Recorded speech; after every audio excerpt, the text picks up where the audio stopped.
5 বছর ধরে আমি ভালোবেসেছিলাম তাকে।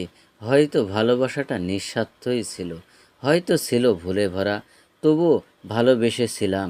বুকের প্রতিটা নিঃশ্বাসে, প্রতিটা স্পন্দনে সে ছিল আমার সকাল, আমার রাতের শেষ প্রার্থনা। তাকে ঘিরে কল্পনা করতাম ঘরের স্বপ্নের ভবিষ্যৎ, কিন্তু হঠাৎ সে চলে গেল। একদিন বিদায় বেলা পুরো পৃথিবীটা নিঃশব্দ করে দিল।